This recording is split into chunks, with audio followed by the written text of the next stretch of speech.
dedicate this class today on the topic of the Agadot, the stories of Har Sinai in Shabbat, in the Gemara in Shabbat, 86b through 89b. We dedicate it to the memory of the family of Andrew Sigel, who were lost in the Holocaust, to Bayla Sigel, David Sigel, Eliyahu Sigel, Menashe Sigel, Mordechai Sigel, and Moshe Sigel, Yosef Menachem Sigel, Tuta Sigel, that's Bayla bas Yosef Menachem HaKohen, David ben Yosef Menachem HaKohen, Eliyahu ben Yosef Menachem HaKohen, Menashe ben Yosef Menachem HaKohen, Mordechai ben Yosef Menachem HaKohen, Moshe ben Yosef Menachem HaKohen, and also Yosef and Tuta bas Chana.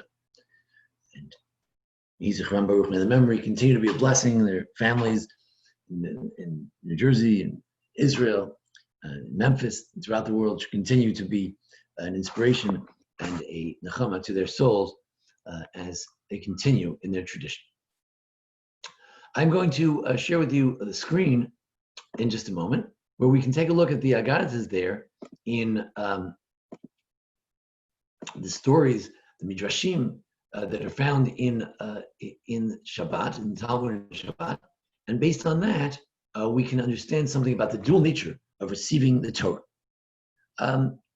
If we look in the Torah right away, we see that there's some sort of dual nature. On the one hand, as we see in a moment in Rashi, the Jews were clamoring; they wanted to get closer. They had to fence off the mountain. Lo tiga boyad.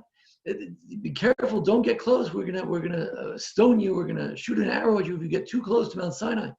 The Jews were chomping at the bit. They wanted to come to Sinai. Like today, the Jews who want to go back to shul, they're crazy about it. They want to go back to shul. On the other hand, we have the idea that the Beratai Manu, after the Ten Commandments were given, the Jews said, "No, you speak in Moim Anachnu Ishak Dolah Od Vamatnu. If we see the fire anymore, we're going to die. We can't take it. This is too much. A human being can't possibly live with all the awesomeness of God and the awesome experience of Mount Sinai and the Torah. It's too much." So there's a dual nature of the Torah. It's awesome, and yet it's something we love. We have the love and we have the fear. We love the Torah and we fear the Torah all at the same time. This is brought out very much in various Agadotas. We're going to go through much of the Agadota, 86 and 89, and then look at some interesting comments on it as well. The different aspects can be seen first in the first Agadota we come across. Agadota means the part of the Talmud that's not law. It says it was the third day. The third day they got the Torah. And what was it the third day? He says, well, it was third day since the time when the Vayasha Moshe Divrei Hashem. It says in the Brisa that on the one hand it says Moshe retorted the words, reported the words of the people to God, and then later it says Vayaged Moshe, not that he responded, but that he told the words of Moshe of the people to God. So he told or he responded. Why the difference? So the Medrash goes on. It says as follows: what kind of correspondence? What's going on? Why is Moshe giving? He's going back and forth. He's like an intermediary, telling the words of Moshe to God, God to Moshe, the Jews to Hashem. What's going on? So Zumitz is Hagbala. Rabbi Yosef Yehuda says he told them, don't get too close. Rabbi Omer, that's Rabbi Yehuda Nasi, he says, B'tchila perish onsha. He says at the beginning, he said, look, these are the punishments. Moshe responded, meaning Dvarim shemeshivin mishavavin dator shaladam. Moshe told the Jews things that make people feel like rebellious. They feel like, the Torah, all these laws, we can't take it. And in the end, he explained the schar, the great reward for the Torah. He said, Vayaged Moshe. Moshe told the Jews, Vayaged implies in later Hebrew, it's a stretch. It stretches out your heart. It opens your heart and makes your heart melt. Like Agadah, we're talking about Agadota, Haggadah, like these are nice stories, make you feel good. But some people say the opposite. at first, when Moshe told God what the Jews said, he explained he had explained to the Jews Yashev is the word shuva means like people something that makes you feel good. Can you bring them And water? he explained like I gave Moshe he explained the Torah in a way that was very difficult.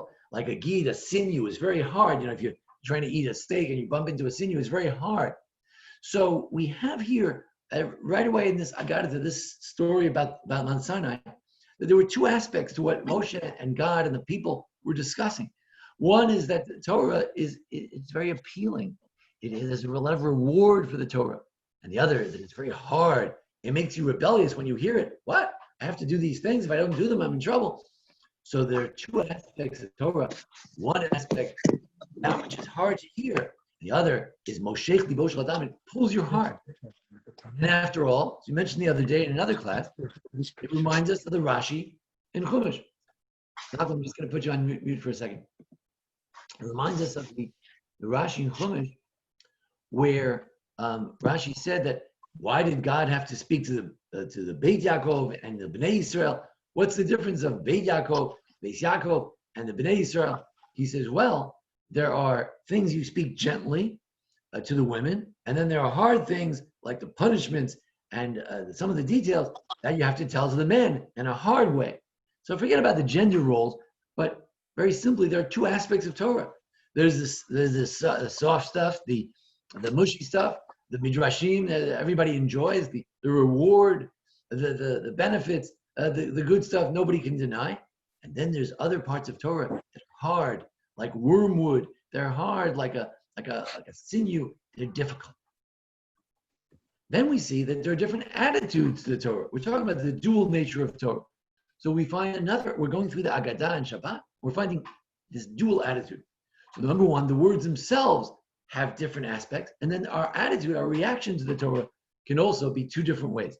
It says the Jews encamped at the foot of the mountain, and the famous words of Avdimi Barchama Barchasa. It shows you that God, when the Jews stood at the foot of the mountain, it doesn't just mean that they stood at the foot of the mountain and they looked at a beautiful mountain. No, it means that God took the mountain, lifted it off the ground, held it over their head, and said, if you accept the Torah, terrific. And if not, I am going to Shamteit for us. I'm going to take the mountain, put you underneath it, and you'll all be buried underneath this mountain. And by the way, Rav Acha says, this is a Modor Rabbi L'Rais. He says, we can get out of it. If God ever asks you, hey, how come we don't keep the Torah? You say, look, I didn't agree to this thing. You forced it on me. And Rav says, well, don't worry. Eventually, the Jews accepted it. In the days of Achashverosh, the days of Purim, we were so happy to be saved. The Jews finally accepted the Torah. Many years later, after that we were already thrown out of Israel, we accepted the Torah willingly. So we see this aspect of the Torah that we were forced to accept the Torah. But as we'll see in Tosfot and many different authorities, they say, what? The Jews are forced to accept the Torah.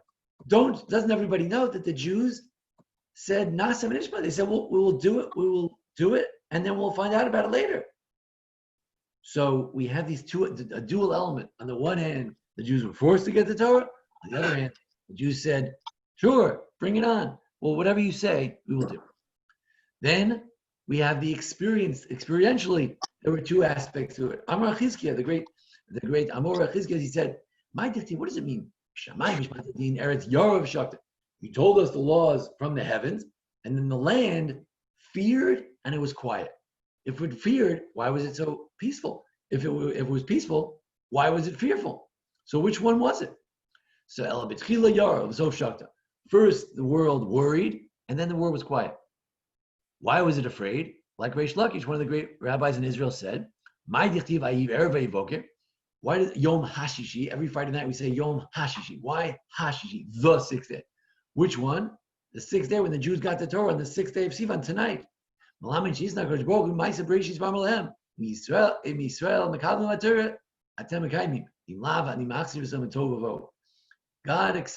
made the Torah on condition that sixth day of Sivan, when the Jews would accept the Torah, would take place. And if not, then God would return the world to nothingness.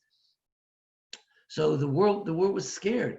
It's scary to think about the Torah, because without the Torah, there's no purpose of the world. We believe that the purpose of the world is that people should be good as described in the Torah. And not only that, they should have a relationship with God.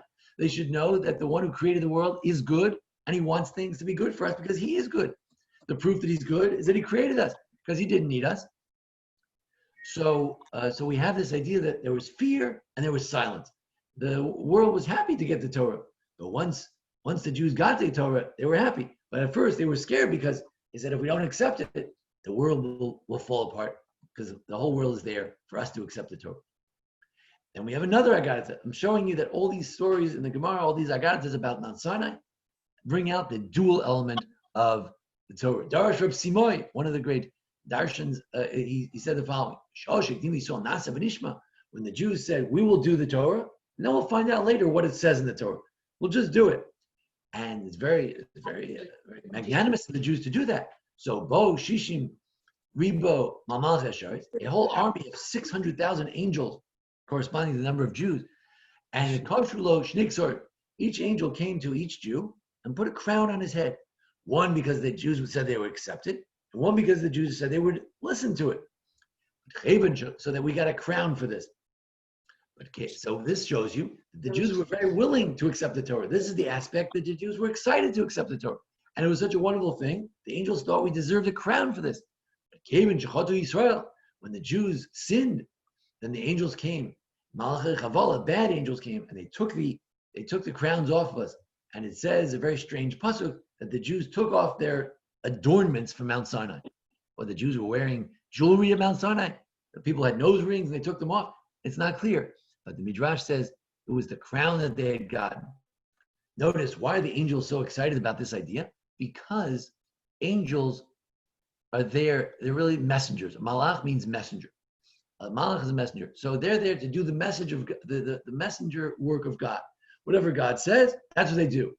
So they don't ask questions. So when the Jews did the same thing, they said, whoa, you guys are like angels. And they put a crown on us.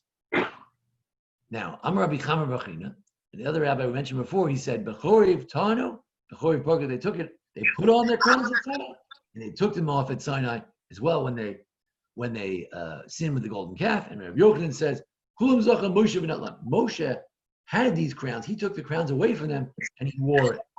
And Rish Lakish says, God one day will give us back these crowns. One day, Simchas Olam will get the old time Simcha from Mount Sinai. We'll get it back in the end of days. Some say that on Shabbos, we wear this crown again. On Shabbos, maybe we'll see why later. So at Mount Sinai, before the golden calf, we accepted the Torah so lovingly that we were crowned. It was a time of great glory. It wasn't a time of fear. It was a time of glory. But before we saw, it was also a time of fear. This is the dual aspect of the receiving the Torah and of the Torah itself. To show how great it was that we accepted the Torah so willingly, so lovingly, we said we'd do it, and then we find out later find out the details later. So a voice came from heaven when we did that, says Rabbi Lazar. This is the secret of the angels, to just do what God says. As we say in the Psalms, blessed is God, the angels who are true heroes of power. They do God's will. They listen to God's will. He says, first they do it, and then they listen. So that we're just like angels. We had before, he said, why does it say, why does it say in the Song of Songs that we are like an apple in the orchards? Why are the Jews compared to a tapuach, to an apple? It's probably a citrus fruit, which smells good. Tapuach in modern Hebrew means apple. Rabbi Salvation thought it was more of a citrus. When you have certain types of fruits, citrus fruits, or something like that, whatever the Talmud refers to as tapuach, it works like this. First, the leaves come, and then the fruit comes second. So to the Jews, we said we would do it, which is like the leaves, and we find out why later. That's the actual fruit. So it was amazing that the Jews did this. So on the one hand, God forced us to accept the Torah. He said, if you don't accept the Torah, I'm going to bury you on this mountain. On the other hand, Jews accepted it so lovingly. God, the angels praised us for so lovingly accepting the Torah. So Tosfot, who are the masters of contradiction, say there's a contradiction here. God held a mountain over them like a barrel, but they had already said, we will do and we will listen. The previous verse says, we already said we accept it. So he answers, perhaps they retracted when they saw the great fire. First they said, oh, sure, we'll do it. And they said, wait a second, we're not going to do it. It's too awesome. It's too difficult. And then God forced them and said, no, too bad. You have to accept the Torah. That's why we have a world. So the Jews will accept the Torah on behalf of the world, and we had no choice. The Tosfos mentions also that that we're going to say later that their souls went out when we got the Torah. We were so shocked. It's like someone takes a breath, and like a baby sometimes takes a breath, and you say, "Wake up!" You gotta exhale. So we lost our breath when we were given the Torah, etc. Now, then the Agadot goes on, and again we're trying to show that the Agadot, the stories in the Talmud about Sinai, show that there is a dual aspect to the Torah. We're going to come back to that question later. How could the Jews have said they accept it if God forced it? So we gave Tosfos' answer. He says maybe they changed their mind. We'll give other answers later. Go back to the Gemara. So Shmuel ben Achmeni, Amar Rabbi Yonasan, a powerful couple who always discuss these Agadot, these non-legal matters in the Talmud. What does it mean? He says, you've really heartened me. You've ravished me. Oh, I'm so taken with you, my beloved, my bride. With one eye, you made me so excited. So he says, what do you mean one eye? He says, at first with one eye, and then later with two eyes. What does that mean? So Ula, one of the great rabbis who went back and forth between Israel and Babylonia, he says, he says, this alludes to the fact that the Jews were it's so shameful that while we were at the chuppah, we were already committing acts of infidelity. So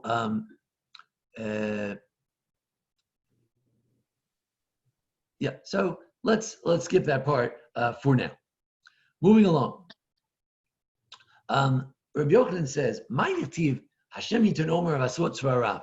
What does it mean? The Lord gives the word. The women that proclaim the tidings are a great host. What does that mean? So he says, every word that God said came out in 70 languages. In other words, the Torah is for the Jews, but it was given universally, because really the Jews are here for humanity. We're here to fix the whole world. And so it's an interesting thing about Shavuot. It's a personal holiday just for the Jews, but of course we got the Torah so we could bring it as a light to the nations. So it's kind of an interesting thing. So therefore it had to have been given originally with all the languages involved. Hanan Abel Papa says, he says, why is the Torah compared to royal things, a nagid, like Shmuel HaNagid, a famous person? So, just like a great officer he has life and death in his hands. He's powerful politician. He can do things. So too, the Torah is very powerful. It can smash things. It's like a hammer. It has the power of giving life, but also of giving death. The dual aspect of Torah. It can give life. It can make our lives so meaningful, and it can also give death. It can ruin us, because if we didn't have so many laws, we wouldn't be in such bad trouble. But so many laws, it's very easy to violate a lot of things. So just think about it. Is it good to get the Torah, or is it bad to get the Torah? Why are we celebrating Shavuot? We're so happy that we have 613 ways in which we could mess up? Is that good? As a matter of fact, in the Talmud, there was a rabbi, Rabbi Yosef, who said, he's blind. He says, I don't know. I'm not sure if blind people have to do all the mitzvot, but I would rather not have to do them, because then I'll just volunteer to do them. So why are we celebrating Shavuot? Because we have to? Shavuot, we became forced to do the mitzvot. Wouldn't it be better to just volunteer to do the mitzvot? And what's so good about having so many mitzvot? Aren't we doomed? We had a lecture from Meir Soloveitchik. He said that in his interfaith studies, he discovered that there's a passage by Paul where he thinks that the Jews are doomed because we have too many mitzvot. Is that the Jewish attitude? what's going on. So we need to understand the dual aspect, the good and the bad and the ugly of the Torah. And that's what Rava also brings out, this dual aspect. Rava, one of the greatest Talmudists ever. Some of the those who go the right way with the Torah, it becomes a potion for life. But those who go to the left, they go the wrong way with the Torah, becomes a potion for death. Every word that God uttered, God gave us 2 crowns, as we said. Rabbi Shub ben Levi, another great master of Agadot, also halacha, he said that quotes a verse in the Song of Songs, which of course is very loving. He says that we are like a bundle of myrrh in between the breasts, like we're like a perfume that women wear in different places. So what does that mean? That even though we give God a hard time, like myrrh, more can be like maror, and we're rebellious. So God still hugs us and embraces us in his breast anyway. It also says in the Song of Songs, which is a metaphor for God and the Jewish people, that we are like a cluster of certain spices, and we dwell in the vineyards of En Gedi, beautiful place, a beautiful oasis in the Negev. So Misha Kol Shalom Mechaperli Alavon Gedi, the God atones for me for the golden calf, etc., etc. So there's a tremendously loving relationship of God and the Jewish people. These stories about Sinai bring out the loving nature of God giving us the Torah.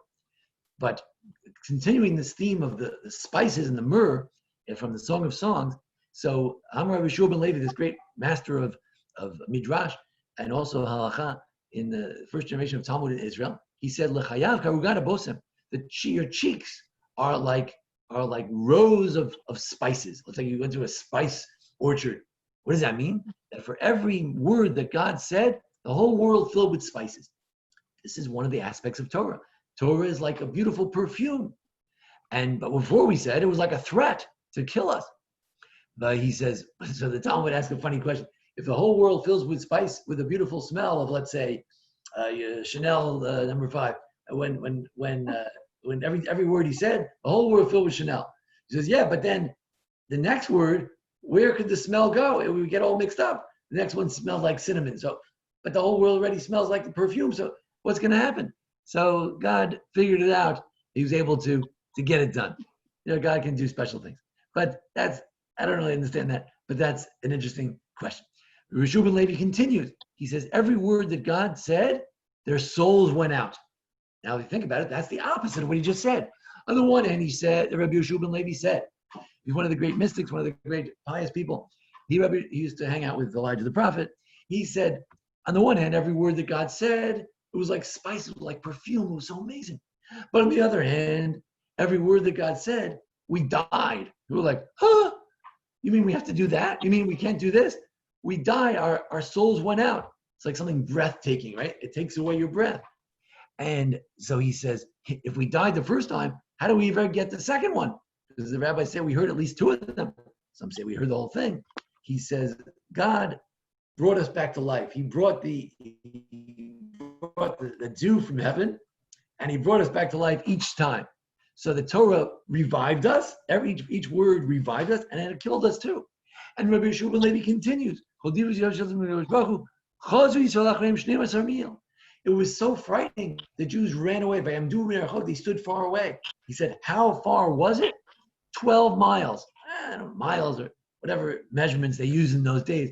But it was like 12 measures of space. In other words, I don't know, 12 miles, 5 miles. We ran 5 miles away. It was a 10K. We were so scared. And the angels had to bring us back. And they quote some verse, which I think is in the Psalms, that the angels had to bring us back in a friendly kind of way. They had to bring us back. So Rabbi Shua ben Levi brings out the idea that on the one hand the Torah was frightful, on the other hand the Torah was had a beautiful fragrance. It was poignant. It was beautiful. It was amazing.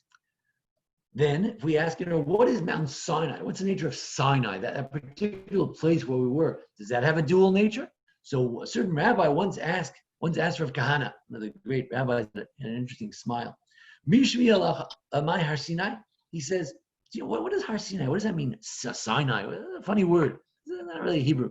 Amarle, Harshin Nasu Nisim Yisrael. It's a mountain of nisim, of miracles. Because the word nes is a Hebrew word. Sinai doesn't really sound like any Hebrew word, but nes is a Hebrew word. So he says, it doesn't say nes, it says sin. Is the opposite. So he says, well, all right, siman tov. It's a good sign. It's a siman tov and mazel tov. He says, that's not the word. Siman has a mem in it. Sinai doesn't have a mem in it. So he said, well, this reminds me, I once asked a chassid a question on the subway, and every answer he gave, I said, that doesn't make any sense. We were using a translator. I would say it to him in English, he would tell it to him in Yiddish. He'd come back to me, I said, but that doesn't make any sense. Anyway, so the rabbi said, well, he says, why don't you ask this other rabbi? He's good at these kind of things. And Rav Chizda, so that they asked, what is Mount Sinai? So it's a mountain where the nations began to sinna, to hate us. It was at this moment that the Gentiles hated us. And you ask, really? So it's a mountain of miracles. It's a mountain of a siman tov mazel tov, and it's a mountain where the Gentiles started to hate us. What does that mean? So it's very interesting. A simple answer is, you know what? From that moment on, the Gentiles were jealous. This is the moment of chosenness. So the nations say, what do you mean? What are you, the chosen nation? You're some kind of big shot. How could you think such a thing? But on the other hand, you want to take a shot at it, Malcolm? Why did the Gentiles start? Why did anti-Semitism begin with Mount Sinai? Want to give it a shot? Well, it's always the aspect of the chosen people. Yes. The jealousy aspect. Why were we chosen? It's envy. Good. Another idea, in addition to that, is the following. Some people say, you know why the Gentiles really want to get rid of us? Not everybody, of course. Obviously, most people in America are very nice people. But there are a lot of anti-Semites out there, even in America. So why the great hatred? So it comes out very much with, the most extreme cases, you really see it. Someone like a Hitler.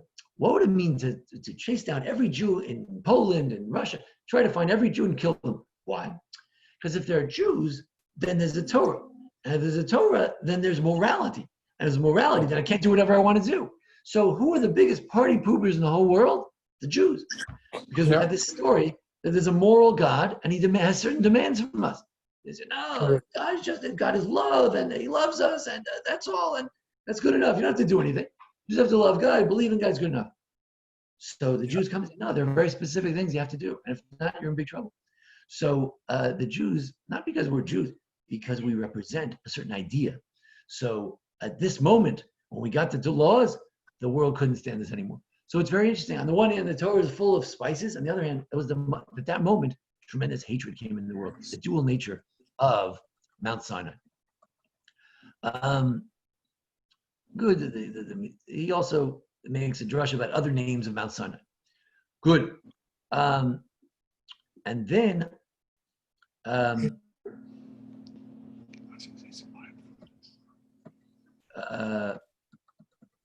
Chorev, it's also called Chorev. Destruction came on the nations. Okay.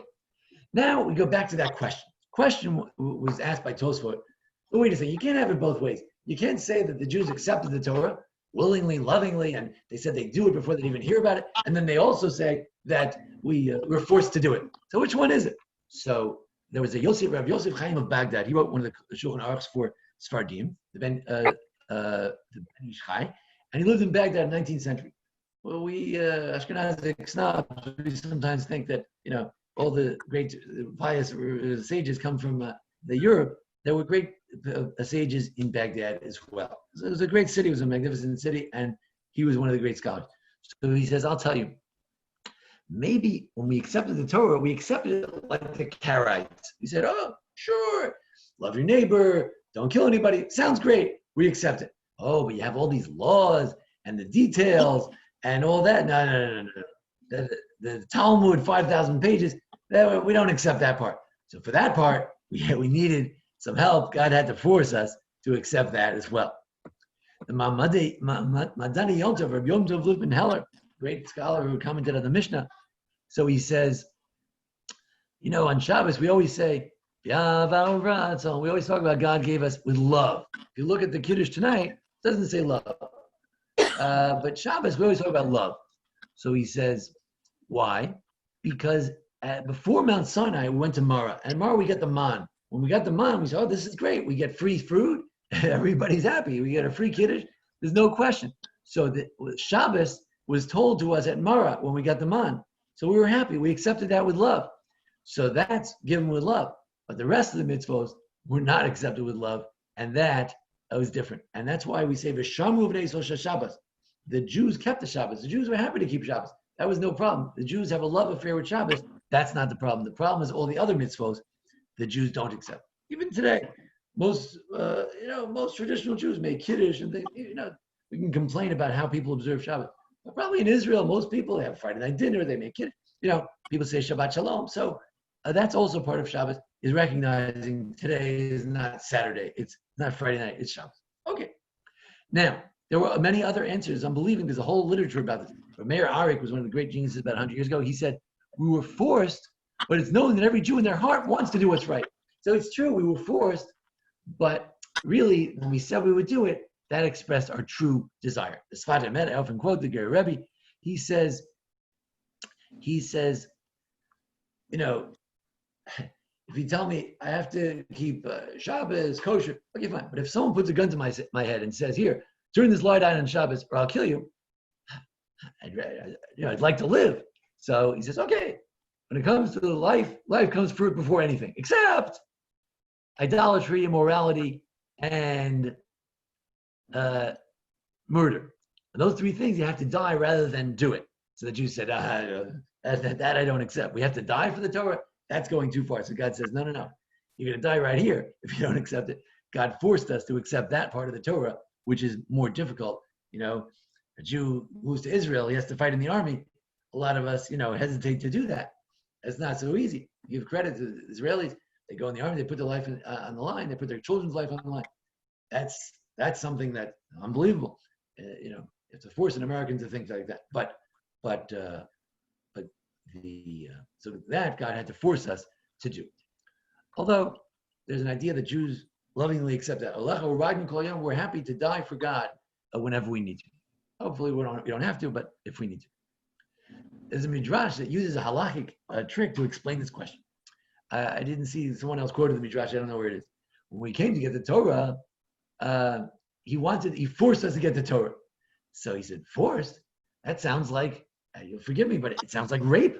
God raped us. He said, I'm bigger, I'm stronger. I say you accept the Torah, and if not, I don't care. And you're marrying me, right? Sinai was a marriage where some Sfardim read the Ketubah. They have like a pretend Ketubah they read tomorrow for the marriage of God and the Jewish people. So he said, what kind of marriage is this? It was a forced marriage. That's crazy. So he says, you have to know about the laws of forced marriage.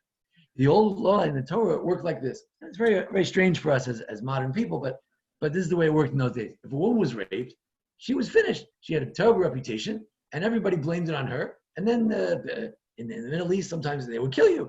You were raped? Okay, we'll kill you. You're a shame for the family. So the Torah says, no, none of this nonsense. If you were raped, then that guy, he thought you were beautiful, he wanted to rape you. Guess what?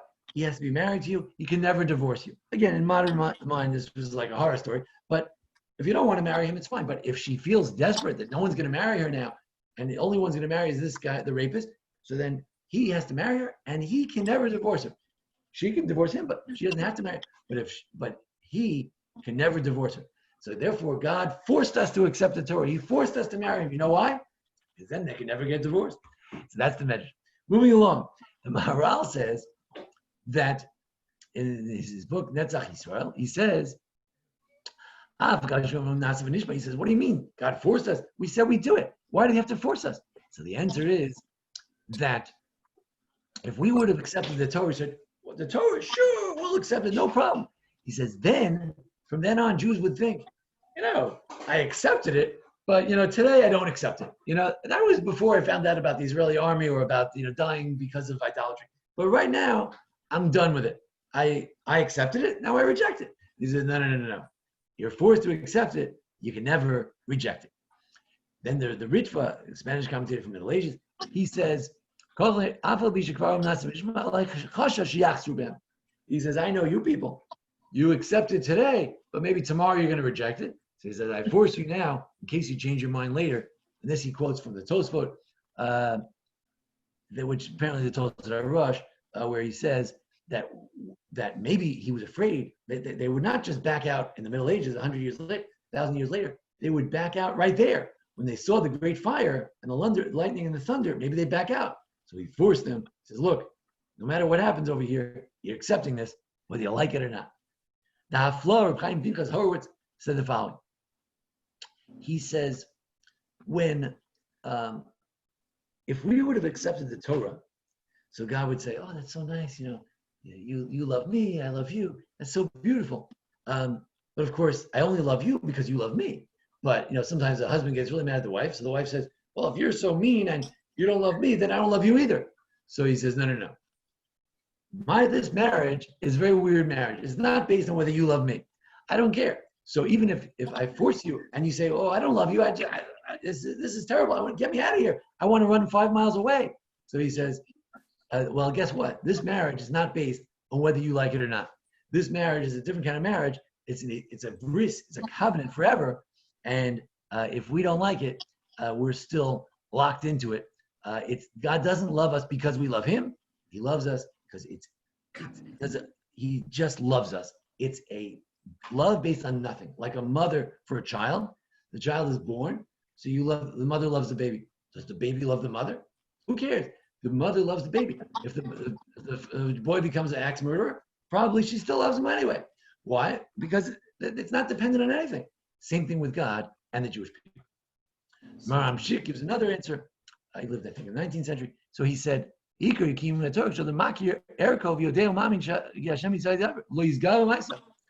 so he says, the main thing a person should do is worship God. We should know who we are. We should know our place. We're just human beings. We're not so great. So when we got the Torah, we might have thought, oh, I'm getting the Torah. I'm very choshuv. I'm very important. So he said, no, I want you to accept the Torah with humility. By forcing them to accept the Torah, we said, oh, we have to accept the Torah. We're nothing. We're being on the threat of death. So the Jews accepted the Torah out of humility. So never could a Jew say, oh, I'm a religious Jew. I'm so important. No, that's not the way to do it. We accept the Torah with humility. Another view I couldn't see who said this. He says as follows.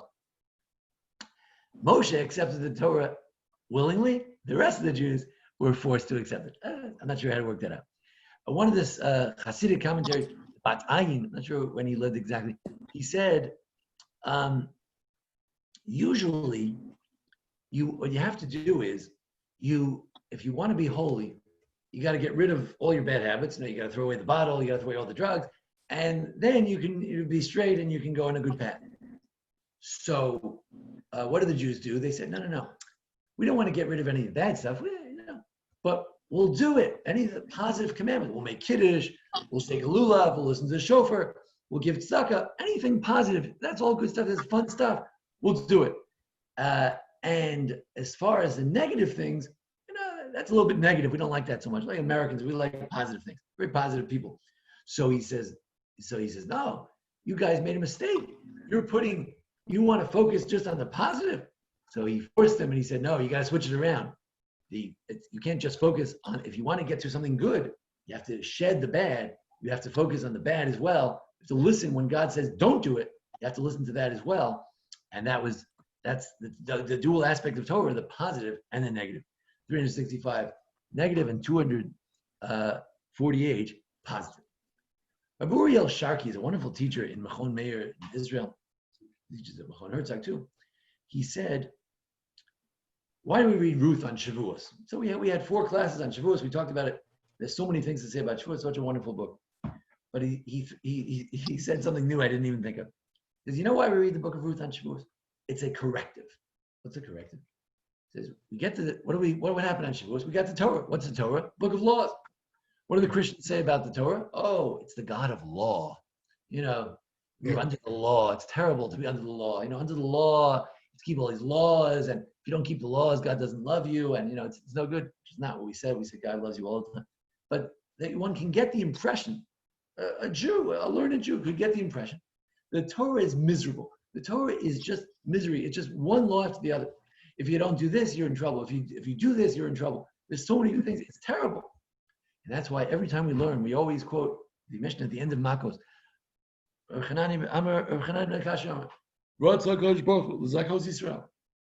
God wanted to give us credit. God wanted to give us merit. That's why he gave us so many mitzvot. As it says, God wanted to make us righteous. That's why he made Torah so big. He gave us so many mitzvot so a Jew could get it right. One Jew could be outstanding in Shabbos. One Jew could be outstanding in kosher. One Jew could be outstanding in charity. One Jew could be outstanding in loving his neighbor. There's so many opportunities. God loves us. That's why he gave us so many mitzvot. So he says, we read the book of Ruth to tell us, you think the Torah is about harshness? No. The Torah is about love. It's about Ruth. You know how she became Jewish? Because she was kind and nice like Abraham. And she worried about her dead husband. She worried about her mother-in-law. And Boaz worried about her. And Naomi worried about Ruth. And everybody in the whole town worried about all of them. And it's kindness. That's what the Torah is all about. Don't think that the Torah has these dual aspects. There's the good side, the bad side, the perfume, the aromatic side of the Torah, and then there's the awesome and negative side of the Torah. No, there aren't two sides. It's all love. Even the negative side, it's also positive. And that's the story of Ruth also, that it was such a terrible life. Naomi had such a terrible life. Ruth had such a terrible life. He said, that's just what meets the eye. Underneath it all can be redeemed. Even after death, there can be redemption, there can be salvation, there can be hope, and it's not what you think. So that explains the following midrash. Midrash says when Moshe, it's a little different than the Talmud. We skip the passage in the Talmud. It talks about Moshe going to heaven and the angels objected to him getting the Torah. It wasn't relevant. But this midrash, Rabbah in Shemot, about that story is relevant to our topic. As Rabbi Sharkey said, quoted this midrash. He said like this: Moshe went up to the mountain and he stole the Torah from the heavens. He took it like captive. So then the angels came and they said, wait a second. He says, we're gonna get this guy. We're gonna kill him. Moshe Rabbeinu, we're gonna wipe him out. You can't take the Torah from up here. It belongs up here. So God made Abraham look like he made Moshe look like Abraham. He gave him a face like Abraham. So Hashem said to the angels, aren't you embarrassed? You're going to kill this guy? Didn't you go and eat in his house and enjoy his hospitality? So the angels said, you're right. Okay, he can take the Torah. He can take the Torah. So what does that mean? So Rav Sharkey quoted from a Hasidic source. He said, if the Torah doesn't have the face of Abraham, it's not Torah. In order for the Torah to be Torah, it has to have the face of kindness. And that's what Ruth taught us. She reminded us that Torah, the Jewish people, the Jewish nation, the land of Israel, it's all about kindness. And when the Jews refound their kindness, they were able to bring about the redemption and to bring David and to save us all.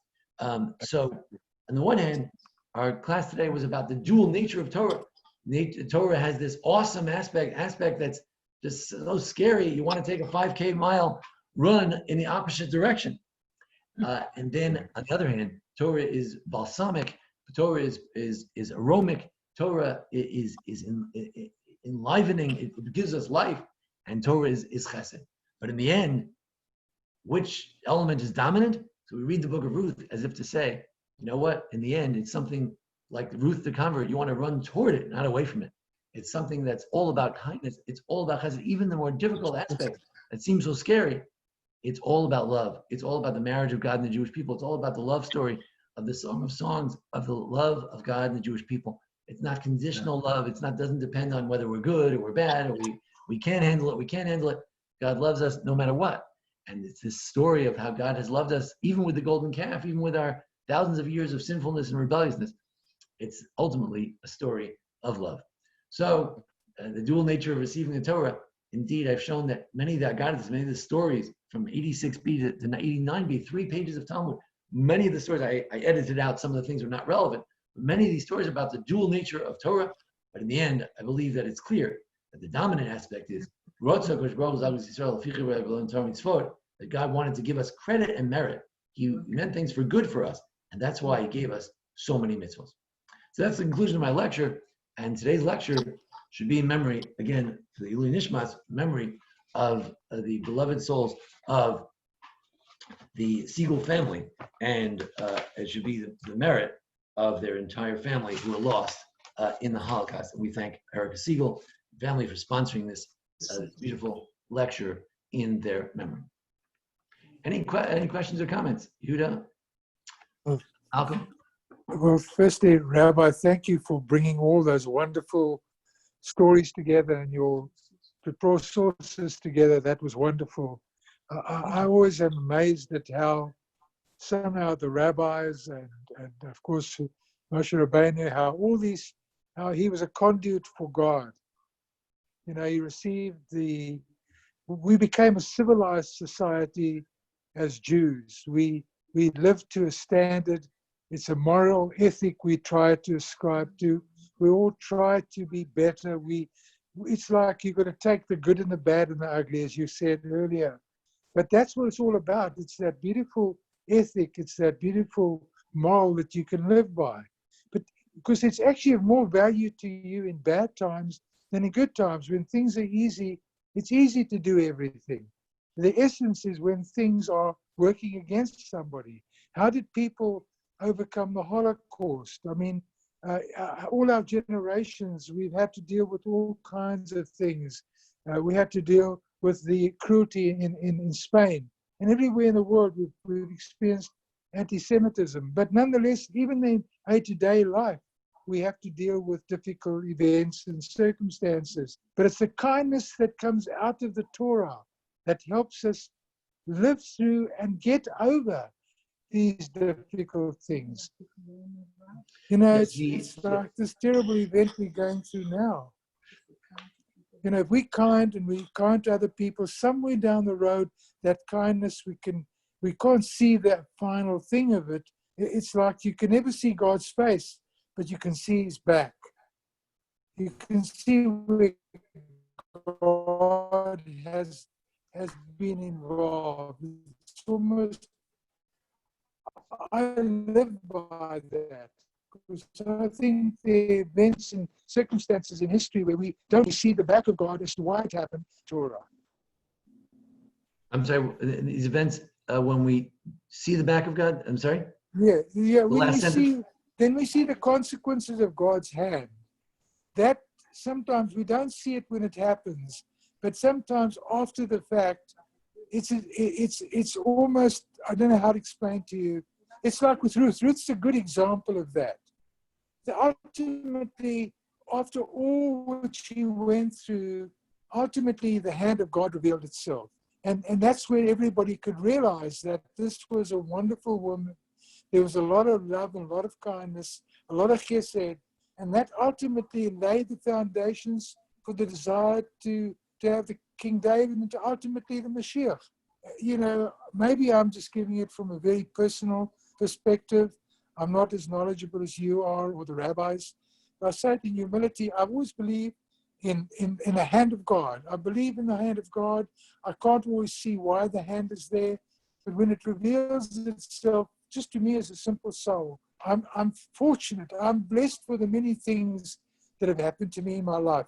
The bad things that have happened, I don't understand. I don't blame God for it. I don't go through life. I'm willing to debate with God, like maybe Moses did. I'm willing to debate issues with God, but always in love, never in anger. Beautiful. I think enough, Rabbi. Sorry, I get too emotional. No, my Machatenister, that's Mrs. Smadar Rosenzweig, she mentioned this idea that that you just mentioned, that about the love. I'm sorry, I lost the thought.